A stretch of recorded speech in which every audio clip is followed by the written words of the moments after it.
My daughter called me on a Tuesday afternoon in October, and the first thing she said wasn't, "Hi, Mom."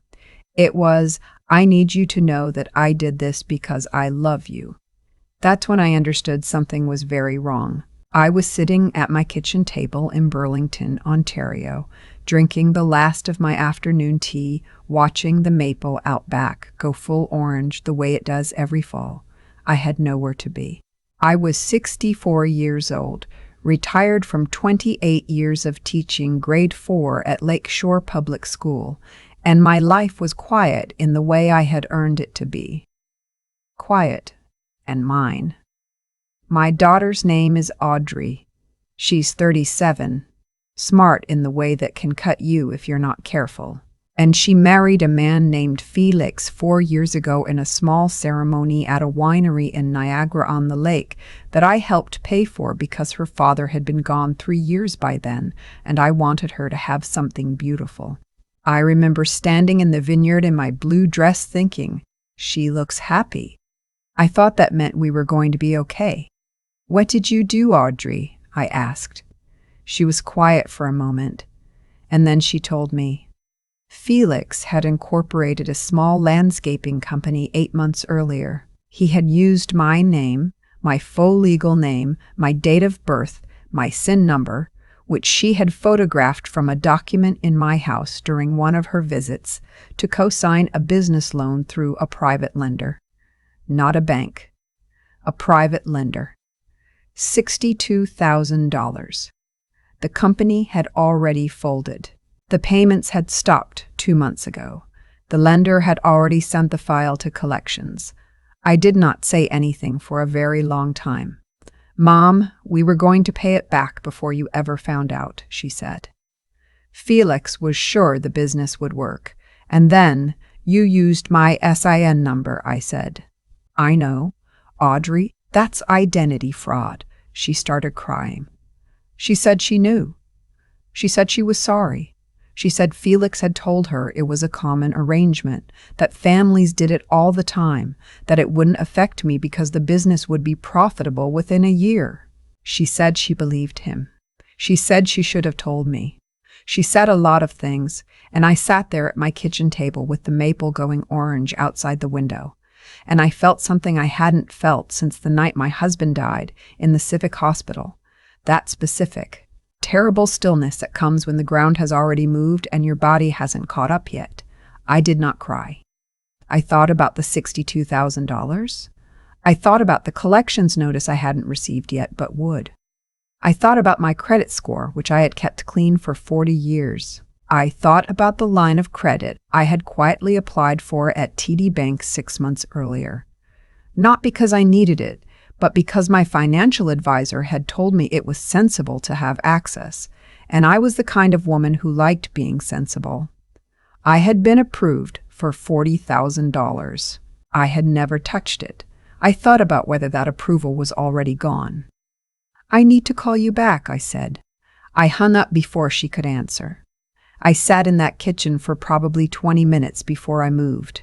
Then I went to my bedroom, opened the bottom drawer of my dresser, and took out the folder where I keep everything important. My late husband's death certificate. Our original mortgage papers, paid off in full in 2019. My RRSP statements. My pension documents from the school board.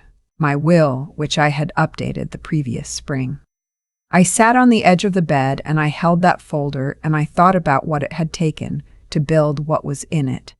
28 years in a classroom, 18 years of a marriage that was real and good and ended too soon, a retirement that was supposed to be peaceful. My son-in-law had taken my identity and borrowed $62,000 in my name and let it go to collections, and my daughter had let him. The next morning, I called my financial advisor, a woman named Carol who has worked with me for 11 years and who does not panic, which is one of the reasons I trust her. I told her everything. She was quiet in the professional way that tells you the person on the other end is already thinking 3 steps ahead. "First thing," she said, "we put a fraud alert on your credit file with both Equifax and TransUnion. Today, do you have the lender's name?" I had written it down. I read it to her. She paused. That's a private mortgage company, not a regulated lender. The terms on those loans are? She stopped herself. Okay. We deal with what we have. Do you have anything in writing from them? I didn't. Not yet. But I would. Call the non-emergency line at Halton Regional Police, Carol said. Not to have your daughter arrested today, just to open a file. You need documentation that this was reported. That protects you. I asked her if my credit rating was already affected. She told me honestly that it likely was, and that it would take time to untangle, and that the outcome depended partly on how I proceeded in the next few weeks. I thanked her. I hung up. Then I sat with the phone in my hand, and I thought about Audrey when she was 7, standing at my classroom door on the last day of school, so proud to finally see where I worked. She had told every one of her friends that year that her mother was a teacher, the way children announce things they're proud of. She had held my hand walking to the car and talked the whole way home. I thought about that for a while, and then I called the police. What happened next was slow, the way anything legal is slow, and complicated in the way that involves a lot of paper and waiting and phone calls that go unreturned for days. The fraud alert went on my credit files. A constable came to my house 3 days later and took a statement. He was young and kind and told me carefully that because a family member was involved and the funds had not directly entered my account, the case had specific complexities. He used the word complexities, the way people use it when they mean this is going to be difficult. I told him I understood. What I did not tell him, and what I had not told Audrey, and what I had not told anyone yet, was something I had discovered 2 days after her phone call, when I finally had the presence of mind to go through my online banking with real attention. 8 months ago, right around the time Felix incorporated his company, I had received a phone call from someone identifying themselves as being from my bank's fraud department. They had asked me to verify my account information to confirm a suspicious transaction. I remembered the call. I had been distracted that day, just back from a dentist appointment, still numb on one side of my face. I had confirmed the information they asked for. The call had seemed legitimate. These calls happen. What I had not noticed until now was that the call had come 3 days before I received an email, which I had dismissed as promotional, from TD about changes to your account access. I had not changed anything. I had not gone into the branch that week, but someone had added a secondary contact number to my online banking profile, a number I did not recognize. I stared at that screen for a long time. Then I went back to my conversation history with Audrey on my phone, and I found the date she and Felix had come to visit in February. The Sunday brunch I'd made. The afternoon I'd spent an hour outside in the backyard with Felix, while he looked at the fence I'd been meaning to replace, because he'd offered to give me a quote. While I was outside with him, Audrey would have been in the house alone. My phone was on the kitchen counter. My computer was open on the kitchen table. I sat with that for a very long time. I want to be honest about what that felt like, because I think people imagine betrayal as something sharp and sudden, like a cut. It isn't, or at least mine wasn't. It was more like coming inside from the cold and slowly understanding that the house you thought was warm isn't, that the heat went out some time ago and you just hadn't noticed because you'd been outside, standing in that kitchen realizing the temperature. That specific, seeping kind of cold. I called my brother in Guelph. His name is Warren, and he is 4 years older than me and has been my person since we were children in a house in Sudbury where nothing was very easy. He listened to everything. He did not interrupt. When I finished, he said, "What do you need?" I told him I needed a lawyer. He had one for me by the next morning. The lawyer's name was Diane, and she practiced family and civil law out of an office on Brant Street in Burlington. And she had the particular manner of a woman who has heard a great many upsetting things and remains composed not because she is unfeeling, but because her composure is itself a form of help. She reviewed everything I brought her. She asked precise questions. She explained my options without telling me what to do, which I appreciated. She told me that because the loan had been fraudulently obtained using my personal information without my consent, I had a strong basis for disputing the debt. The private lender's claim against me would be challengeable. It would not be fast, and it would require documentation. But it was not a lost cause. She also told me that the fraud charges, if I chose to pursue them formally, would likely apply to Felix, and potentially to Audrey as an accessory, though the latter would depend on what the police investigation found. "What do you want to happen?" she asked me. I looked at the window behind her desk. There was a parking lot outside and a gray November sky, and it was ordinary in that way that feels strange when your life has just broken open. "I want my name cleared," I said. "I want my credit repaired. I want the debt recognized as fraudulent." She wrote that down. "And your daughter?" she asked, without inflection. "I need to think about that," I said. What I didn't say was that I had already thought about it, in the way you think about things at 3 a.m. when the answer is clearer than you want it to be. That what Audrey had done, or allowed to be done, which is its own kind of doing, had not happened in a moment of desperation or crisis. It had been planned. The call to my bank account. The visit in February. The months of silence while the loan went into collections. That is not a mistake. That is a choice made more than once over more than half a year. She called me 3 more times in that period. Each time we talked about ordinary things, how I was managing the winter, whether I'd seen anything good on television, the renovation she and Felix were doing on their bathroom. Not once did she say anything. Not once did the guilt she later claimed to have felt make her pick up the phone and tell the truth. Audrey had always been the one people described as so capable. Her teachers used that word about her. Her friends' parents. Her managers, she told me, at every performance review. She was capable, and she was persuasive, and she could make a situation sound reasonable, the way that very capable people sometimes can, by changing 1 or 2 of the premises so quietly that you don't notice until later what shifted. What I think happened is that Felix is not a stupid man. He knew that Audrey had access to my information, and he knew that Audrey loved him, and he knew that Audrey was capable of convincing herself that something was acceptable if she needed it to be. And he used all 3 of those things. That doesn't excuse her, but it helps me understand it, which is a different thing.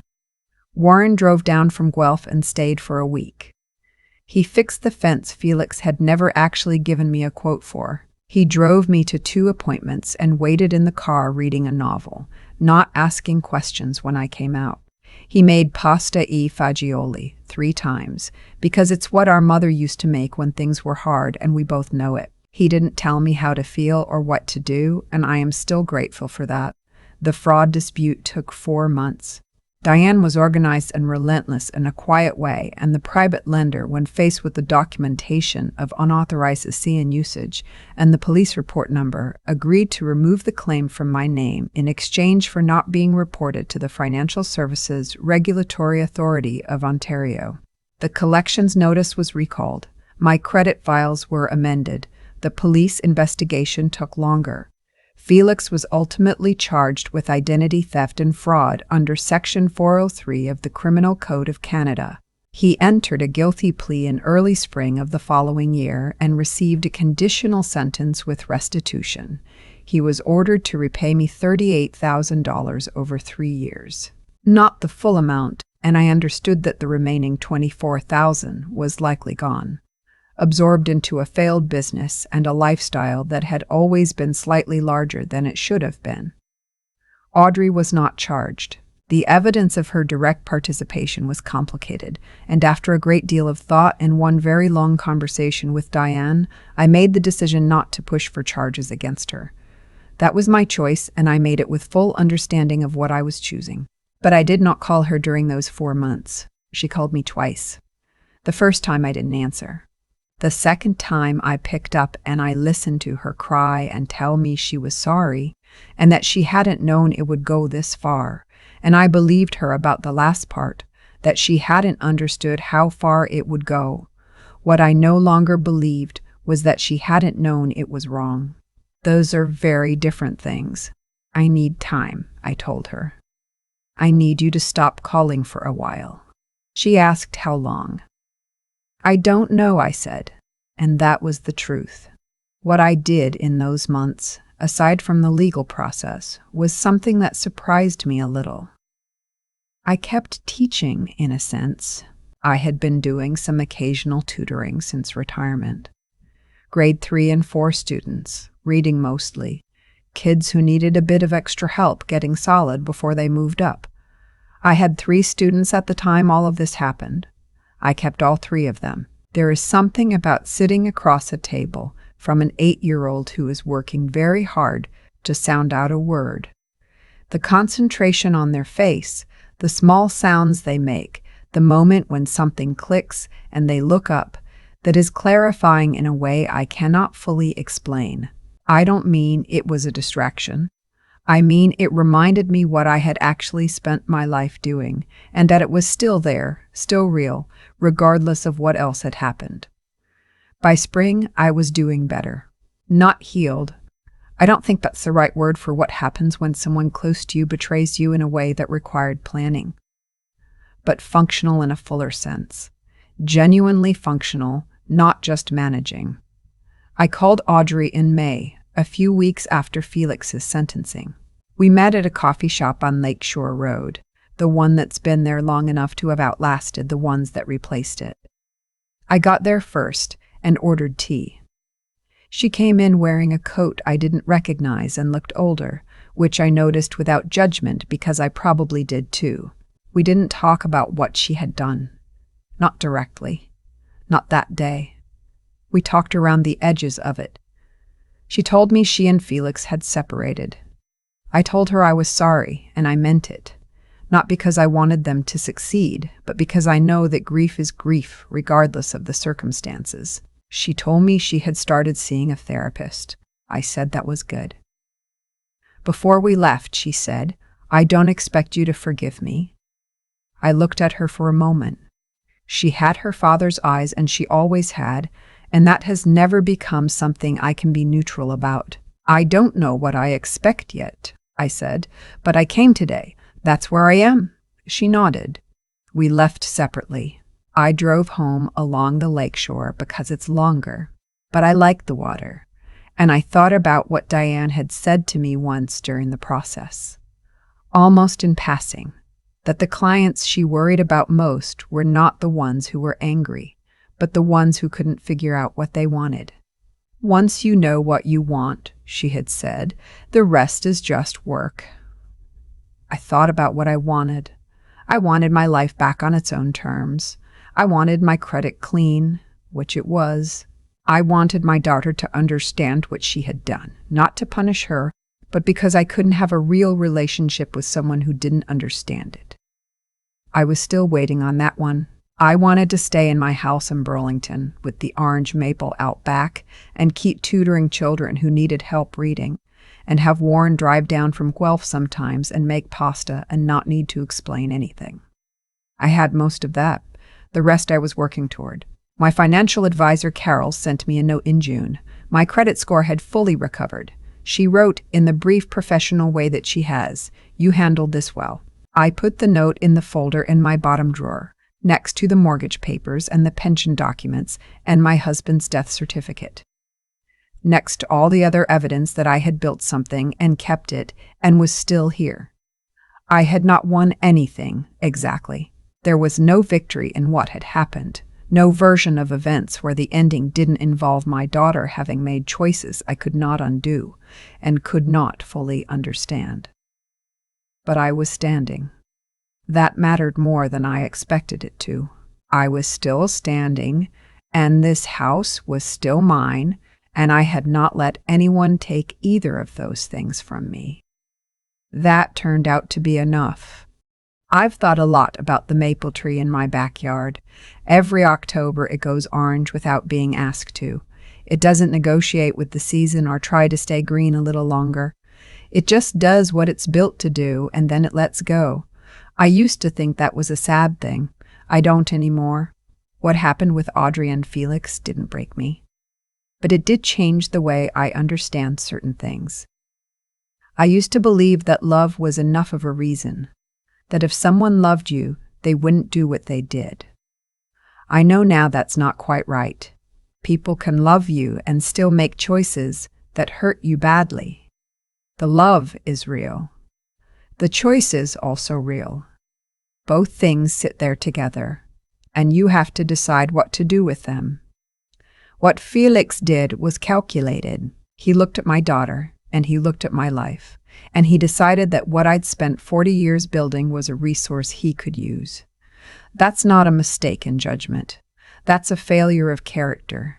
The kind that doesn't announce itself, the kind that waits until there's something to gain. I don't spend much time being angry about Felix anymore. What he did was wrong, and the law agreed, and he's living with the consequences of that.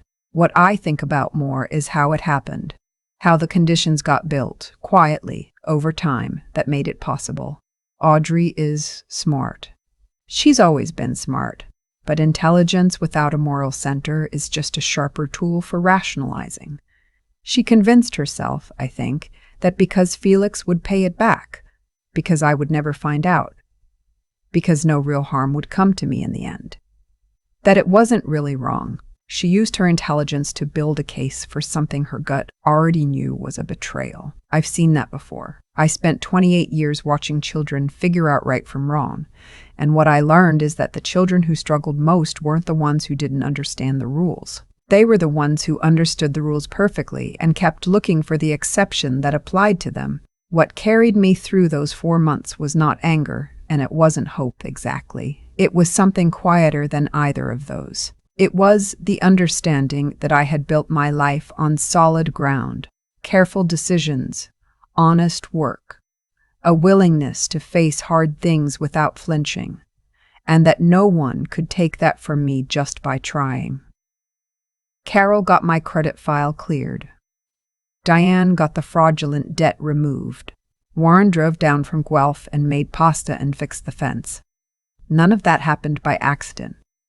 It happened because I had spent years being the kind of person who kept good records, built good relationships, and didn't fall apart when things went wrong. The ground held because I had laid it properly. I think about that when I sit across from a child who's struggling to read. The work we do now matters later. The habits we build, the choices we make when no one's looking, the way we treat people when there's nothing to gain. All of it accumulates into the person we are when something difficult arrives. Felix had no foundation under him when things went wrong. That's why he grabbed for mine. I met Audrey for coffee again last month. She looked tired but queerer, the way people look when they've stopped running from something. She told me therapy was helping. I told her I was glad.